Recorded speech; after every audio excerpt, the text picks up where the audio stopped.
Cinema शौकीन सबका स्वागत करता है। आज हम बात करने वाले हैं द फॉल गाई के बारे में। ये कहानी है एक स्टंट मैन की जो हॉलीवुड के सबसे बड़े बड़े स्टंट्स को करता है, लेकिन थोड़े समय के बाद उसे कुछ ऐसी सच्चाई पता लगती है जो उसकी पूरी जिंदगी को बदल करके रख देती है। कहानी की शुरुआत होती है और हमें स्टंट परफॉर्मर्स के बारे में पता लगता है कि वो कितनी ज्यादा मेहनत करते हैं एक सीन को परफेक्ट बनाने में। कोई भी सीन एक बार में परफेक्ट नहीं होता, उन्हें बार बार रीटेक्स देने पड़ते हैं और हर बार उनकी जान का खतरा होता है, मगर फिर भी वो अपनी पूरी कोशिश करते हैं कि हर बार वो परफेक्ट शॉट दे ताकि फिल्म खूबसूरत बने और लोगों को मजा आए। लेकिन दुख की बात यह है कि किसी को पता भी नहीं लगता कि इस स्टंट को किसने किया है। कोई उनकी शक्ल तक को नहीं देखता। सब अगर शक्ल देखते हैं तो मेन हीरो की, जिसने उस स्टंट को किया भी नहीं है। ऐसे ही एक स्टंटमैन को हम देखते हैं जिसका नाम है कोल्ट। कोल्ट खतरनाक से खतरनाक स्टंट्स को करता है। सारे उसकी सराहना करते हैं क्योंकि इस काम में वो बेस्ट है। कोल्ट की एक गर्लफ्रेंड भी है जिसका नाम है जोडी। जोडी कैमरा ऑपरेटर है, वो फिल्म डायरेक्टर बनना चाहती है। ये दोनों एक दूसरे से प्यार करते हैं। यहीं पर हम गेल नाम के प्रोड्यूसर को देखते हैं जो कोल्ट को बहुत पसंद करती है। कोल्ट उसके हर एक मूवी में होता है। कोल्ट अपने ज्यादातर स्टंट करता है टॉम राइडर नाम के एक्टर के लिए, जो हॉलीवुड के सबसे बड़े एक्टर्स में से एक है। कोल्ट उसका बॉडी डबल है। आज भी वो एक खतरनाक स्टंट करने वाला है। उसका एक स्टंट पूरा हो गया है। स्टंट बहुत ही अच्छा था, मगर टॉम कहता है कि तुम्हें स्टंट दोबारा करना पड़ेगा। इसमें तुम्हारी शक्ल नजर आ रही है, तुम्हें अपनी शक्ल को छुपाना है ताकि लोगों को लगे कि स्टंट मैंने किया है। कोल्ट भी मान जाता है। जब वो स्टंट के लिए जाता है तभी जोडी उसे कहती है कि मैं चाहती हूँ कि हम ड्रिंक पे बाहर चलें। कोल्ट कहता है कि मैं जैसे ही स्टंट खत्म करूंगा हम बीच पे चलेंगे। इतना कहने के बाद वो ऊपर आ जाता है। उसके बॉडी में वायर्स लगाए जाते हैं और वो ऊपर से कूद जाता है, लेकिन ये स्टंट ठीक से नहीं हो पाता। कोल्ट का एक बहुत ही मेजर एक्सीडेंट होता है। उसके बैक पे चोट लगी है। उसे स्ट्रेचर पे लिटा के लोग लेकर के जाने लगते हैं। जोडी बहुत परेशान है। फिर वक्त ऐसे ही बीतने लगता है। कुछ महीनों के बाद हम देखते हैं कोल्ट को, जो अब सारे लोगों से दूर रहने लगा है। उसने स्टंटमैन का काम भी छोड़ दिया। वो एक छोटे से घर में रहता है, सबसे दूर। तभी एक दिन गेल उसे कॉल करती है और कहती है कि मुझे पता लगा है कि तुम रेस्टोरेंट में काम करने लगे हो, वो भी पार्किंग का। क्या ये सच है? तुम सच में रिटायर हो चुके हो? तब हमें पता लगता है कि एक आदमी ने पहचान लिया था कोल्ट को। फिर उसने अपनी गाड़ी पार्क करने के लिए मगर कोल्ट को कहा कि तुम ड्रिफ्ट करके दिखाओ। कोल्ट ने ऐसी ड्रिफ्टिंग की कि उस आदमी के होश उड़ गए। तब ये बात पहुंच गया लॉस एंजलिस तक और गेल को ये बात पता लग गई। गेल कोल्ट को कहती है कि मेरे पास तुम्हारे लिए एक काम है, जितनी जल्दी हो सके सिडनी आ जाओ। कोल्ट कहता है कि अब मैं नहीं आ रहा। अगर वो स्टंट फेल हुआ तो पूरी की पूरी मेरी जिम्मेदारी थी, इसीलिए मैं रिटायर हो चुका हूँ। अब मैं नहीं आने वाला। मगर गेल ऐसे ही उसे मनाती रहती है और कहती है कि तुम्हें सिडनी आना चाहिए। लेकिन जब कोल्ट नहीं मानता तब वो कहती है कि मेरी अगली फिल्म को जोडी डायरेक्ट कर रही है, जिसमें टॉम मेन हीरो है और मैं चाहती हूँ कि उसके बॉडी डबल का काम तुम करो। जोडी का नाम सुनने के बाद कोल्ट भी मान जाता है। फिर वो पहुंचता है सिडनी। यहाँ आने के बाद सबसे पहले उसका 3D स्कैन किया जाता है क्योंकि अब टेक्नोलॉजी चेंज हो चुकी है। अगर कोल्ट का चेहरा भी नजर आता है किसी स्टंट के दौरान तब वो उसके पूरे चेहरे को बदल के टॉम का चेहरा लगा देंगे। कोल्ट इन चीजों को समझ नहीं पाता। तभी उसे मिलता है यहाँ का स्टंट डायरेक्टर जिसका नाम है डैन और वो सारे स्टंट्स को बताने लगता है। कोल्ट कहता है कि तुम्हें पता होना चाहिए कि मेरा एक्सीडेंट हुआ था, मेरे बैक पे ऑलरेडी चोट लगी हुई है, तो कुछ स्टंट्स को मैं नहीं कर पाऊंगा। मगर डैन उसे इंस्पायर करता है और रॉकी का एक कोट सुनाता है। फिर वो दोनों हंसने लगते हैं। दूसरी तरफ हम जोडी को देखते हैं जिसके हाथ में एक वेपन है। वेपन देख करके बहुत खुश होती है। तभी वीएफएक्स डायरेक्टर आकर के कहती है कि हमें इसकी भी जरूरत नहीं है, पोस्ट प्रोडक्शन में हम उसे ऐड कर देंगे, जो चीज जोडी को बिल्कुल भी पसंद नहीं आती। तभी एक बड़ा सा ब्लास्ट होता है। जोडी कहती है कि मैंने तो अभी किसी को कुछ करने के लिए नहीं बोला था, ये ब्लास्ट हुआ कैसे? सब लोग कहते हैं कि कुछ छोटी सी मिस्टेक हुई है। वो सारे लोगों को डांटने लगते हैं। तब जोडी कहती है कि किसी से भी ऐसे डिसरेस्पेक्ट से बात करने की जरूरत नहीं है, सबको बोलो कि वो लोग आराम से काम करें। वो डैन को बताती है कि वो अपने स्टंट को शुरू करे। इसी बीच हम कोल्ट को देखते हैं जो रेत की डेंसिटी को देखने लगता है। डेंसिटी देख करके कहता है कि आज स्टंट करना बिल्कुल भी सही नहीं होगा, हमें इस स्टंट को पोस्टपोन कर देना चाहिए। डैन कहता है कि हम ऐसा नहीं कर सकते, प्रोडक्शन के पास इतना बजट नहीं है। तुम्हें शायद ये बात पता नहीं है कि जोडी के लिए फिल्म कितनी ज्यादा इंपॉर्टेंट है, कम से कम उसके लिए इस स्टंट को कर दो। तब कोल्ट मान जाता है। वो हेलमेट पहनता है और आकर के बैठ जाता है कार के भीतर स्टंट करने के लिए। अब स्टंट की शुरुआत हो चुकी है, मगर कोल्ट बार बार डैन को आगाह करता है कि मैं पहियों को कंट्रोल नहीं कर पाऊंगा, मेरे सामने ही कैमरा है, मेरे कार से कैमरे में टक्कर हो सकती है। डैन कहता है तुम उसकी फिक्र मत कर। आगे हम देखते हैं जोडी को जो आगे वाले कार में बैठी है और कैमरे के फुटेजेस को देख रही है। तभी गलती से कोल्ट हिट कर देता है कैमरे को और एक कैमरा खराब हो जाता है। डैन कोल्ट को कहता है कि इस बारे में ज्यादा मत सोचो, हमारे पास 7 और कैमरे हैं, तुम अपने स्टंट को जारी रखो। कोल्ट ऐसा ही करता है और अंत में स्टंट खत्म हो जाता है, वो भी बहुत ही अच्छे तरीके से। सारे लोग कोल्ट को बाहर निकालते हैं। कोल्ट बिल्कुल ठीक है। जोडी बहुत ही ज्यादा खुश है, लेकिन कोल्ट जैसे ही हेलमेट को उतारता है जोडी उसे देख करके दंग रह जाती है क्योंकि उसे पता नहीं था कि कोल्ट इस स्टंट को करने वाला है। कोल्ट कहता है कि मुझे लगा तुम्हें गेल ने बताया होगा, गेल ने मुझे यहाँ पर इनवाइट किया है, मुझे पता है कि ये फिल्म तुम्हारे लिए कितनी महत्वपूर्ण है, इसलिए मैं तुम्हारी मदद करने आया। मैं बहुत खुश हूँ तुम्हारे कि तुम अपनी पहली फिल्म डायरेक्ट कर रही हो। लेकिन जोडी बहुत गुस्से में है क्योंकि कोल्ट उसे छोड़ करके चला गया था। और पिछले इतने दिनों में उसने उससे कांटेक्ट तक करने की कोशिश नहीं की। जोडी डैन को कहती है कि मैं चाहती हूँ कि तुम स्टंटमैन को चेंज कर दो। डैन कहता है कि हमारे पास दूसरा कोई नहीं है, सिर्फ यही है, यही हमारी फिल्म को पूरा करवा सकता है। तब जोडी मान जाती है, लेकिन वो गुस्से में बार बार रिटेक्स करवाती है यहाँ पर कोल्ट से। वो बार बार घायल होते रहता है। फिर वो कोल्ट को कहती है कि क्या तुम्हें फिल्म की कहानी पता है? मैं तुम्हें कहानी बता रही हूँ। ये कहानी है एक स्पेस काउबॉय और एक लड़की की जिसका नाम है एलियाना। दोनों एक दूसरे से प्यार करते हैं। लड़की को लगने लगा था कि ये जीवन भर साथ रहे, लेकिन एक हादसे में काउबॉय इंजर्ड हो गया और इंजर्ड होने के बाद वो गायब हो गया। लड़की उसका इंतजार करती रही, लेकिन वो नहीं आया। तब लड़की को समझ में आया कि वो काउबॉय उसे हमेशा से ही झूठ बोलते आया है। उसने लड़की का इस्तेमाल किया है। लड़की को समझ में आ रहा है धीरे धीरे कि उसे किसी की जरूरत नहीं है। इन बातों को सुनने के बाद कोल्ट समझ जाता है कि आखिर जोडी क्या कहना चाहती है। ये उसकी और जोडी की कहानी है। जोडी फिर से उससे स्टंट करवाती है और बार बार वो नीचे गिरते रहता है। जोडी आगे की कहानी बताती है कि वो लड़की मूव ऑन कर चुकी है, वो नए नए लोगों से मिल रही है और उन्हें डेट कर रही है। कोल्ट कहता है कि तुम्हें लड़के के बारे में क्या लगता है? शायद उस लड़के ने बहुत दिनों तक इंतजार किया, फिर उसे लगा कि उसने बहुत देर कर दी है। वो कभी भी दिल नहीं तोड़ना चाहता था शायद लड़की का। मगर जोडी इन बातों को नहीं सुनती और दोबारा स्टंट करवाती है। स्टंट पूरा होने के बाद शाम में कोल्ट जैसे ही अपने वैनिटी वैन में जाता है, उसकी मुलाकात होती है गेल से। वो गेल को कहता है कि तुमने मुझे सच्चाई क्यों नहीं बताई कि जोडी को मेरे बारे में पता नहीं था। वो मुझे यहाँ पर देख करके बिल्कुल भी खुश नहीं है। गेल कहती है क्योंकि मैं जानती हूँ वो तुम्हें देख करके अंदर से खुश है। टॉम गायब हो गया है और उसके बिना हम इस फिल्म को पूरा नहीं कर सकते। टॉम को कैसे भी वापस लाना पड़ेगा। कोल्ट कहता है तो पुलिस वालों के पास जाओ। गेल कहती है मैं ऐसा नहीं कर सकता। अगर स्टूडियो को पता लग गया कि टॉम गायब हो गया है तो इस मूवी को कैंसिल कर देंगे और हम दोबारा इस प्रोजेक्ट को कभी भी शुरू नहीं कर पाएंगे। ये जोडी की पहली फिल्म है, अब उसका करियर तुम्हारे हाथों में है। तुम चाहो तो इसे बचाओ या फिर डुबा दो। तुमसे बेहतर टॉम को कोई नहीं जानता, सिर्फ तुम ही हमारी आखिरी उम्मीद हो जो उसे ढूंढ सकते हो। इतने कहने के बाद वो टॉम की कुछ चीजें देती है कोल्ट को कि वो उसे ढूंढना शुरू कर दे। कोल्ट बाहर आता है और अपने कार में बैठ करके रोने लगता है पुराने समय को याद करके कि जब वो और जोडी साथ थे तब वो दोनों कितने खुश थे। वो रोते रहता है। तभी यहाँ पर जोडी आ जाती है और कोल्ट से पूछती है कि क्या तुम रो रहे हो? कोल्ट कहता है कि नहीं। तब जोडी कहती है कि मैं तुमसे माफी मांगना चाहती, मैंने बार बार सीन को करवाया जिसमें तुम्हें ज्यादा चोट आ गई। कोल्ट कहता है कि कोई बात नहीं। तब जोडी आकर के बैठ जाती है गाड़ी। कोल्ट कहता है कि मैं तुमसे माफी मांगना चाहता हूँ, मैं हमेशा से तुमसे बात करना चाहता था, लेकिन मुझे समझ में नहीं आया कि मैं तुमसे कब बात करूं। जोडी कहती है कि कोई बात नहीं, मुझे ये गलतफहमी हो गई थी। मुझे लगा कि सच में हमारे बीच कुछ है, लेकिन हमारा रिश्ता बस कैजुअल था। मुझे फोर्स नहीं करना चाहिए था अपने रिलेशनशिप को, लेकिन कोई बात नहीं, अब से हमारा रिश्ता एकदम प्रोफेशनल होगा। कोल्ट भी मान जाता है। यहाँ से निकलने के बाद कोल्ट जाता है टॉम के घर पे और चारों तरफ उसे ढूंढना शुरू कर देता है। थोड़ी देर के बाद एक लड़की हमला करती है कोल्ट पे और बार बार उस पर तलवार चलाती रहती है। तब कोल्ट उसे पहचान जाता है। इस लड़की का नाम है ईगी, जो लीड एक्ट्रेस है जोडी की फिल्म में, और वो गर्लफ्रेंड भी है टॉम की। उसे ये बात भी पता लगती है कि जिस तलवार से ईगी उसे मार रही है वो बस एक प्रॉप्स है। ईगी हंसने लगती है। कोल्ट उससे कहता है कि मुझे बताओ टॉम कहाँ पे है। ईगी कहती है कि मुझे नहीं पता, इनफैक्ट किसी को पता नहीं कि टॉम कहाँ पर है।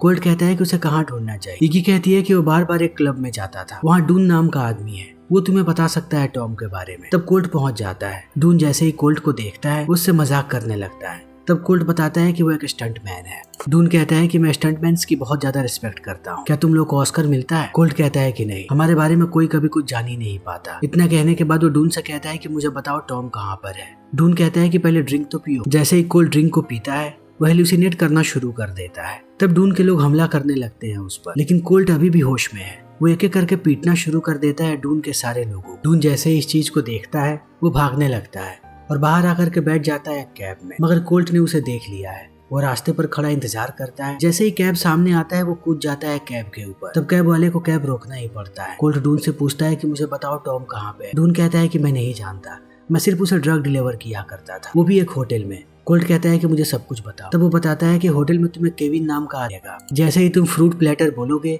वो तुम्हें कमरे की चाबी दे देगा, तुम टॉम तक पहुंच जाओ। तब कोल्ट डून से पूछता है कि इस ड्रिंक का असर कब तक रहेगा। डून कहता है जब तक तुम्हें यूनिकॉर्न दिखेगा तब तक समझ लो तुम्हारे ऊपर इसका असर है। अब कोल्ट चला आता है होटल, केविन के बारे में पूछता है। तभी यहाँ पर जोडी आ जाती है और कोल्ट को कहती है कि तुम यहाँ पर क्या कर रहे हो। वो देखती है कि कोल्ट का खून निकल रहा है। कोल्ट कहता है कि बस मैं दौड़ने गया था, वहाँ पर गिर गया। जोडी कहती है कि स्टूडियो मेरे ऊपर प्रेशर बना रहा है कि मैं इस मूवी की एंडिंग को बदल दूं, एक हैप्पी एंडिंग में, लेकिन ये लोग आगे बात करते उससे पहले गेल लेकर के चली जाती है जोडी को। तभी यहाँ पर केविन भी आ जाता है और चाबी दे देता है कोल्ट। कोल्ट पहुंचता है दरवाजे पे और बार बार दरवाजा खोलने की कोशिश करने लगता है, लेकिन दरवाजा नहीं खुलता। तब वो आता है नीचे। केविन उसे दूसरी चाबी देता है, मगर इससे भी दरवाजा नहीं खुलता। तब वो दरवाजा तोड़ करके चला जाता है। जैसे ही वो बाथरूम में पहुंचता है, बाथटब में उसे एक लाश मिलती है। लाश देखने के बाद उसके होश उड़ जाते हैं। वो बाहर आता है और सबसे पहला कॉल करता है गेल को। वो गेल को सब कुछ बता देता है। फिर वो कहता है कि मैं पुलिस वालों के पास जा रहा हूँ। गेल कहती है कि तुम कुछ नहीं करोगे, मैं सब कुछ संभाल लूंगी। लेकिन इसी बीच कोल्ट के पास कुछ पुलिस वाले आते हैं।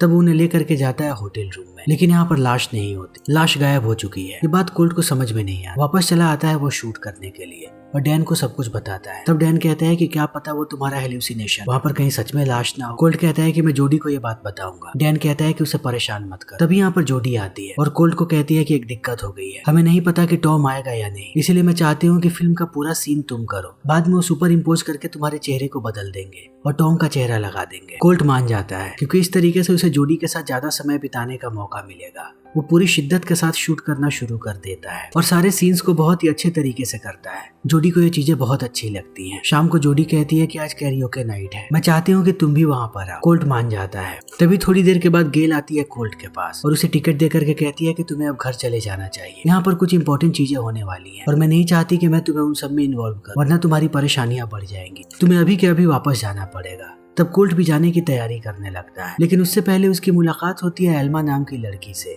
जो गेल की असिस्टेंट है। बातों ही बातों में एल्मा बताती है कि जिस रात टॉम गायब हुआ, आखिरी बार उसे पार्टी में देखा गया था। अगले दिन गेल ने कॉल किया था एल्मा को क्योंकि टॉम का फोन खो गया था और अब वो फोन मुझे मिल चुका है।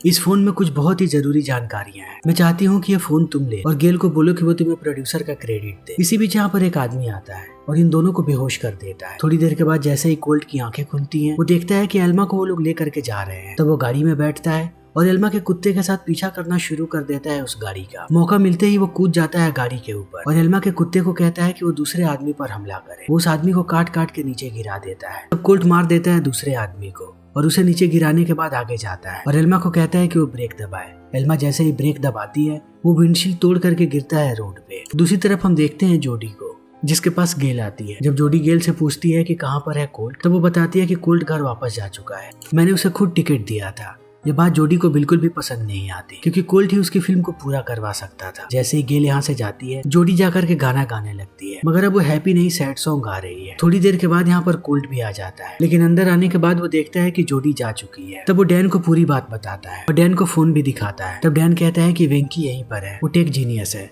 वो शायद इस फोन को खोल पाए। वेंकी जैसे ही फोन को देखती है, कहती है कि ये फोन लॉक है, इसके सिक्योरिटी को तोड़ा जा सकता है, लेकिन उसमें टाइम लगेगा, 1 से 2 दिन का वक्त लग सकता है। तब डैन कहता है कि हमें टॉम के घर पे चलना चाहिए, उसने जरूर कोड्स को लिख करके रखा होगा। जैसे ही घर पर आकर के ये लोग सारी चीजों को देखना शुरू करते हैं, इन्हें कोड भी मिल जाता है। जैसे ही कोल्ट फोन को खोलता है, उसे बहुत सारी वीडियोज मिलती हैं। एक वीडियो में वो देखता है कि टॉम लड़ रहा है अपने बॉडी डबल के साथ और मजाक मजाक में उसे किक मारता है, लेकिन उसका बॉडी डबल जाकर के टकरा जाता है दीवार से और उसकी मौत हो जाती है। उसकी शक्ल देखने के बाद कोल्ट को याद आता है कि इसी आदमी की डेड बॉडी को उसने होटल में देखा था। अभी डैन टीवी चलाता है, हर जगह यही न्यूज आ रही होती है कि कोल्ट ने मारा है उस बॉडी डबल को, क्योंकि होटल वाली फुटेजेस लीक हो चुकी है कि वो कमरे से कैसे छुप करके निकल रहा था। कोल्ट समझ जाता है कि उसे फंसाया जा रहा है। वो जोडी को मैसेजेस करने लगता है। तभी यहाँ पर बहुत सारे गुंडे आ जाते हैं और वो चारों तरफ से गोलियां चलाने लगते हैं। डैन मदद करता है कोल्ट भी एक बंदूक उठाता है, मगर उस बंदूक को ये आदमी छीन लेता है और उसे 4-5 गोलियां चलाता है कोल्ट के ऊपर। कोल्ट गिर जाता है जमीन पे। तभी आदमी कॉल करता है टॉम और उसे कहता है कि कोल्ट मर गया। तभी हम देखते हैं कि कोल्ट अभी भी जिंदा है क्योंकि ये प्रॉप्स गन था।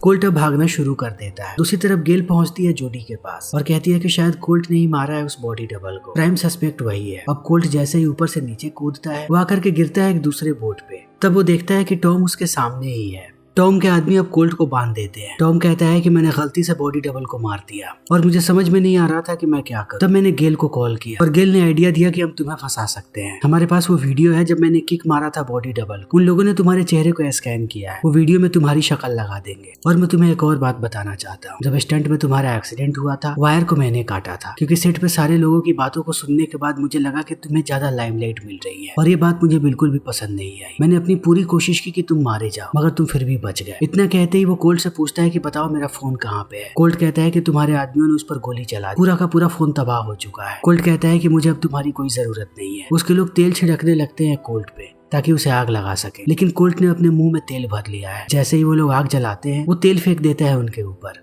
तब सामने वाले लोग ही जलना शुरू हो जाते हैं और कोल्ट भागने लगता है। वो आकर के बैठता है दूसरे बोट पे और भागते रहता है। बाकी लोग उसका पीछा कर रहे हैं। तभी वो जोडी को कॉल करता है और जोडी को कहता है कि तुम बहुत टैलेंटेड हो, तुम बहुत मेहनत करती हो, तुम मुझसे कोई अच्छा डिजर्व करती हो। जब मैं गायब हुआ हर रोज मेरा मन होता था कि मैं तुमसे बात करूं। किसी भी स्टंट को करने में मुझे इतनी तकलीफ नहीं हुई जितनी तकलीफ तुमसे दूर रह के हुई है। मैं तुमसे सच में प्यार करता हूँ, लेकिन अब मुझे नहीं लगता कि मैं बच पाऊंगा। ये मेरा आखिरी कॉल है, अपना ख्याल रखना। तुम मुझसे बेटर इंसान डिजर्व करती हो। इन सारी बातों को सुनने के बाद जोडी कहती है कि तुम्हें कुछ नहीं होगा। मुझे बताओ कि आखिर तुम हो कहाँ पे। कोल्ट कहता है कि तुम्हारे फिल्म की एंडिंग हैप्पी एंडिंग होनी चाहिए। इतना कहने के बाद वो फोन काट देता है और उसका बोट जाकर के टकरा जाता है एक फ्यूल टैंक। यहाँ पर एक बहुत ही बड़ा ब्लास्ट होता है। तब टॉम के आदमी कॉल करते हैं गेल को और बता देते हैं कि कोल्ट मर गया। तब गेल कॉल करती है जोडी और बताती है कि कोल्ट की मौत हो चुकी है। जोडी बहुत ही ज्यादा दुखी है। अब मीडिया वाले हर तरफ यही न्यूज दिखा रहे हैं। उस वीडियो में कोल्ट का चेहरा लगा दिया गया है। सबका मानना है कि कोल्ट ने ही बॉडी डबल को मारा था। अगले दिन टॉम के लोग चले आते हैं शूट पे और चारों तरफ वो डैन को ढूंढना शुरू कर देते हैं, क्योंकि डैन भी सच्चाई जानता है। दूसरी तरफ जोडी बहुत दुखी है। वो बार बार उस न्यूज को देख रही है। तभी हमें पता लगता है कि कोल्ट अभी भी जिंदा है। उसने फ्यूल टैंक को ब्लास्ट किया और तैर करके बाहर निकल गया। वो यहाँ पर भी आ जाता है। आते ही वो सबसे पहले एलियन का कॉस्ट्यूम पहनता है और चला आता है जोडी के वैनिटी वैन में। जैसे ही पीछे से आकर के वो उसे पकड़ता है, वो पीटना शुरू कर देती है कोल्ट को। थोड़ी देर के बाद कोल्ट इशारा करता है। जैसे ही जोडी उसकी शक्ल देखती है, कोल्ट उसे पूरी बात बता देता है कि आखिर टॉम ने क्या किया है, और उसके साथ गेल भी मिली हुई है। इसी बीच हम देखते हैं कि गेल आ चुकी है वैनिटी के दरवाजे पर। वो बार बार दरवाजा खटखटाती है। तब जोडी छुपा देती है कोल्ट को। गेल अंदर आती है और कहती है कि मैं बहुत खुश हूँ कि टॉम वापस आ गया। अब तुम्हारी फिल्म पूरी हो जाएगी। तुम छुट्टी पर चली जाओ, वापस आओगी तब तक फिल्म पूरी हो जाएगी। जोडी कहती है कि नहीं, मैं शूट करना चाहती, मैं फिल्म शूट करके जाऊँ। तब गेल चली जाती है। गेल के जाने के बाद कोल्ट और जोडी दोनों मिलकर के प्लानिंग करते हैं कि शूट के दौरान वो टॉम का कन्फेशन लेंगे और उसे पता भी नहीं लगेगा। बाहर हम टॉम को देखते हैं शूट करते हुए। वो अपना मोनोलॉग पूरा करता है और जाने लगता है। तभी जोडी आकर के कहती है कि तुम्हें एक और सीन करना है, एक कार सीक्वेंस। टॉम कहता है कि उसके लिए वीएफएक्स का इस्तेमाल कर लो। जोडी कहती है मुझे तुम्हारी शक्ल चाहिए और तुम्हारा अच्छा एक्सप्रेशन। जैसे ही टॉम मानता है, ये लोग उसके हाथों में हथकड़ी लगा देते हैं और उसके कपड़े ठीक करने के बहाने माइक भी लगा देते हैं। वो बैठ जाता है कार में और शूट स्टार्ट हो जाता है। तभी कोल्ट भी आकर के बैठता है कार और कार लेकर के भागना शुरू कर देता है। उसे देखने के बाद टॉम डर जाता है। दूसरी तरफ टॉम के आदमियों को ये बात पता लग जाती है। तब वो उसके पीछे आना शुरू कर देते हैं, मगर डैन ने चारों तरफ जाल बिछा करके रखा है। वो ब्लास्ट करना शुरू कर देता है। दूसरी तरफ कोल्ट टॉम से कहता है कि हम 250 फीट वाली जंप करने वाले हैं। अगर तुम उसमें मरे तब सबको लगेगा कि तुम स्टंट के टाइम मरे हो। तब टॉम डर जाता है। ये दोनों बात करने लगते हैं कि आखिर स्टंट डबल कैसे मरा, और टॉम सारी बातों को एक्सेप्ट कर लेता है। तब कोल्ट उससे कहता है कि तुम्हारा कन्फेशन अब रिकॉर्ड हो गया है, हमने माइक लगा रखा था तुम्हारे कपड़ों में। फिर वो जंप करवाता है और ये लोग स्टंट को पूरा कर लेते हैं। ये दोनों अभी भी ठीक है, किसी को कुछ भी नहीं हुआ। लेकिन अब ये बात गेल को पता लग जाती है। वो जाती है टेक्नीशियन के पास और उससे कहती है कि मुझे अभी के अभी डेटा निकाल के दो जिसमें वो रिकॉर्डिंग है। वो डेटा लेकर के भागने लगती है, लेकिन अब जोडी ने हमला कर दिया है गेल पे। मगर वो डेटा छीनती उससे पहले गेल का आदमी उसे पकड़ लेता है और गेल भागने लगती है। टॉम भी इस चीज को देखता है। वो भी चला आता है गेल के पास। ये दोनों हेलीकॉप्टर में बैठ के भाग रहे हैं। जैसे ये बात कोल्ट को पता लगती है, वो अपनी जिंदगी के सबसे खतरनाक स्टंट की तैयारी करने लगता है। पहले वो जिमी जीप पे बैठता है, फिर कूद के लटक जाता है हेलीकॉप्टर पे और लड़ना शुरू कर देता है गेल और टॉम से। टॉम के हाथ में बंदूक है। गेल उसे कहती है कि वो गोली चलाए, मगर वो गोली नहीं चला पाता। तब गेल खुद गोली चलाती है। तब उसे एहसास होता है कि ये बंदूक असली नहीं है। इसी बीच कोल्ट के हाथ में वो रिकॉर्डिंग आ चुकी है। वो कूद जाता है हेलीकॉप्टर से नीचे। नीचे इन लोगों ने एयर बैग लगा रखा है, इसीलिए कोल्ट को कुछ भी नहीं होता। जोडी कोल्ट को देखती है और उसे गले से लगा लेती है। धीरे धीरे इनके फिल्म का शूट अब खत्म हो चुका है। अब वो दिन आ चुका है जब फिल्म का प्रीमियर हो रहा है। हम जब फिल्म को देखते हैं तब हमें एहसास होता है कि फिल्म से टॉम को निकाल दिया गया। टॉम के रोल को जेसन मोमोआ ने किया है और सारे लोग फिल्म की तारीफ कर रहे हैं। फिल्म बॉक्स ऑफिस पे एक बहुत बड़ी हिट साबित होती है। जोडी और कोल्ट निश्चय करते हैं कि वो हमेशा के लिए साथ रहें। वो छुट्टी पे निकल जाते हैं और दूसरी तरफ गेल और टॉम को जेल में डाल दिया गया है। फिर इसी के साथ ये फिल्म यहीं पर खत्म हो जाती है। तो दोस्तों, हमारी आज की ये वीडियो यहीं पर खत्म होती है। अगर आपको हमारी ये वीडियो पसंद आई हो तो इसे लाइक करें, शेयर करें और चैनल को सब्सक्राइब करें। Thank you.